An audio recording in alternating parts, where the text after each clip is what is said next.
আচ্ছা, ইন্ডাকশন নাকি ইনফ্রারেড কোনটা কিনবো? এই প্রশ্নটা ইদানিংকালে সবার মাথায় কাজ করছে। কারণ কি জানেন? ঢাকা শহরটা দিন দিন বাসযোগ্যের একদম বাইরে হয়ে যাচ্ছে। ঢাকা শহরে একবার থাকবে না পানি, একবার থাকবে না গ্যাস, কিন্তু আমাদের তো বেঁচে থাকতে হবে, তাই না? রান্না করে খেতে হবে। তো আজকে আমি কি রান্না করছি জানেন? নিজেদের খাবার রান্না করার পাশাপাশি আমি আমার বাসার নিচে কুকুরদের খাওয়াই, সেই কুকুরদের জন্য রান্না করছি। আর রান্না করছি আমার ইনফ্রারেড চুলায়। ইনফ্রারেড চুলাটা কিনেছিলাম 2021 সালে, তখন প্রায় 1.5 মাসের মতো গ্যাস ছিল না। এইবারে আমার এই যে গ্যাসের ঘাটতি, গত 10 দিন যাবত আমার বাসায় টোটালি 1 ফোঁটা আগুনের দেখা নাই, সেই ঝামেলাটা কিন্তু এই ইনফ্রারেডটা একেবারে ট্যাকল করছে।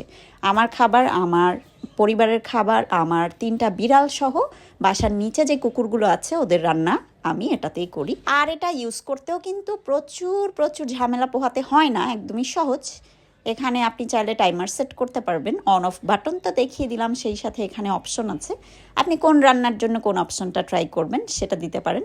ইনফ্রারেড চুলার সবচেয়ে ভালো দিক কি জানেন? আপনার ঘরে ফ্ল্যাট যে কোনো কড়াই বা পাতিল আপনি কিন্তু এই চুলার উপর রেখে কাজ করতে পারবেন। তবে ইন্ডাকশনে সেটা পারবেন না। ইন্ডাকশনে স্পেসিফিক 1টা 2টা হাঁড়ি আপনাকে আলাদাভাবে কিনে নিতে হবে, সেটা চালাতে হবে। এখানে লক বাটনটা কয়েকদিন ধরে কাজ করছে না, কিন্তু এই লকটা একটা খুবই ভালো একটা কাজ করতো। এই লকটা দেয়া হয় আসলে যাদের ঘরে বাচ্চা কাচ্চা আছে, অনেক সময় গুটাগুটি করে এটা চেঞ্জ করে দেয় মুডটা, তখন রান্নাবান্না উল্টাপাল্টা হবে, এই কারণে। অনেকেই বলছে ইনফ্রারেড চুলায় নাকি হিট কম হয়, তবে আমার এই ইনফ্রারেড চুলাটা গাজি কোম্পানির, এবং এটা ইনভার্টার চুলা হওয়ায় এটায় কারেন্ট বিলটাও কম আসে, সেই সাথে হিটও কিন্তু প্রচুর আসে।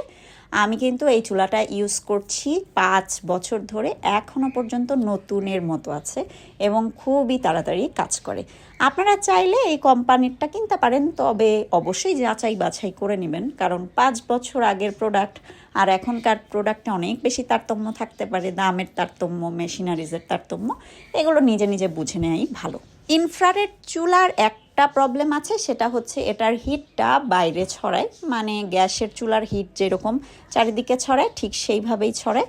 আপনার ঘরে ছোট বাচ্চা থাকলে হুটহাট হাত দিলে সেটাও একটা প্রবলেম। এছাড়া এটার আসলে সেরকম কোনো প্রবলেম দেখি না।